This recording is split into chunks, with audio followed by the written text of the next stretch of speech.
Allez, on embarque de nouveau dans l'univers de Station 9 après avoir vu ensemble le crève-pneu et le Lapel Dagger, largement inspiré de ce qu'utilisaient les agents sous couverture lors de la Seconde Guerre mondiale. Et on sort aujourd'hui du côté espionnage pour une lame orientée combat, ici en collaboration avec Fred Perrin. Le Scorpion, ou appelé Projet numéro 5, est une griffe à double tranchant qui a la particularité d'en offrir un avec de sérieuses serration. Alors c'est un couteau, pas besoin de vous préciser que ça coupe, mais vraiment là, j'ai pas l'habitude d'être fasciné par le pouvoir de tranche d'une lame, mais sur ce Scorpion, c'est vraiment impressionnant.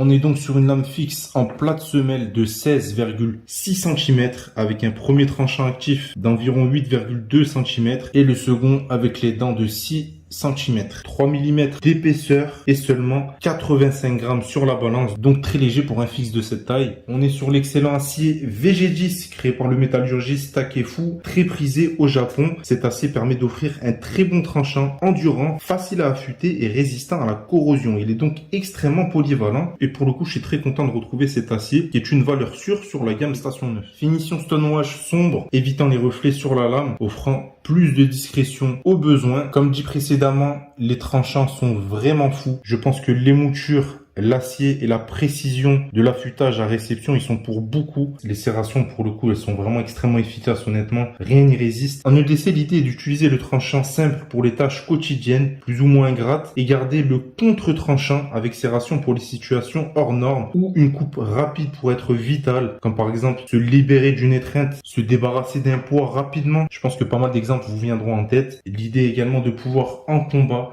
travailler sous tous les angles de tranche, peu importe la prise en main, que ce soit en simple ou en inversé. Ensuite, on retrouve ce légendaire anneau propre aux griffes de chez Fred, du moins à cet endroit. Il permet entre autres de se libérer les doigts au besoin pour choper quelque chose, détacher quelque chose, peu importe. Il améliore, stabilise et sécurise la prise en main. Sachez qu'un coup sur une main armée peut faire lâcher l'arme. Les couteaux anneaux comme ça sont donc plus difficiles à désarmer. Également, si la lame est logée trop profond dans une cavité, elle peut coincé, ne serait-ce que légèrement, et avec différents fluides, vous savez, ça peut glisser. L'anneau évite donc que le couteau s'échappe. On va pouvoir tirer comme ceci, qui est du sang d'animal dessus, de la boue, peu importe, ça va permettre de la déloger plus simplement. Il offre également une très bonne garde. À aucun moment votre doigt ne pourra riper. Je pense particulièrement à l'estoc. J'ai déjà vu des doigts glisser jusqu'au tranchant sur de puissants coups. Bref, ça améliore grandement le maintien, ce qui est toujours très intéressant, peu importe l'utilisation. Les serrations sur le dos de la lame améliorent également le grip et les deux belles empreintes offrent une très ferme prise en main et rendent le tout homogène et agréable à utiliser. Les plaquettes sont en G10 texturé, visseré en étoile. Le gabarit du manche est assez fin en main, moins d'1 centimètre, mais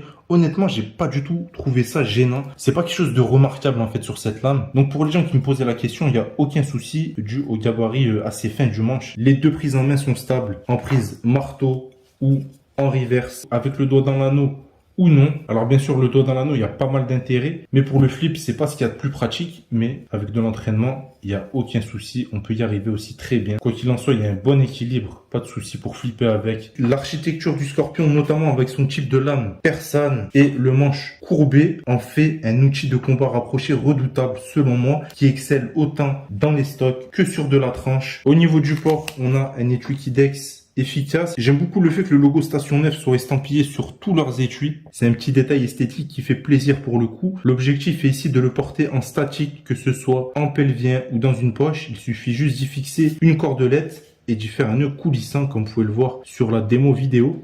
Notez également que la taille du manche est petite, on est sur un petit manche longue lame, donc ça va faciliter la dissimulation. Tout est fait pour une extraction rapide. La courbe du manche, ses grosses encoches et bien sûr l'anneau facilite grandement l'extraction, chose non négligeable dans la précipitation. Et quand je parle de devoir dégainer un couteau rapidement dans la précipitation, je pense pas forcément au combat, mais à la survie de manière plus générale, que ce soit du secours à la personne, de la défense ou se sortir rapidement d'une situation périlleuse. Une lame efficace en accès rapide peut vraiment sauver des vies. Et c'est pour ça que même avec une lame comme ce Scorpion, peut-être plus imaginée pour le combat, on peut avoir une utilisation totalement différente. Alors peut-être qu'un EDC citadin, ça fait un peu beaucoup, mais en France, pour certains corps de métier, Le Scorpion est très intéressant, éventuellement pour l'aspect martial, mais également pour son extraordinaire pouvoir de coupe et la prise en main qu'il offre, totalement sécure, permettant une utilisation efficace rapidement. Donc, à mon avis, vous avez dû le comprendre tout au long de cette vidéo, c'est une lame que j'apprécie énormément. Déjà, de base, le concept de la griffe, comme l'a imaginé Fred Perrin, je suis totalement fan. Vous avez dû le voir sur de précédentes vidéos. Et ici, la manière dont Station 9 a revisité le concept,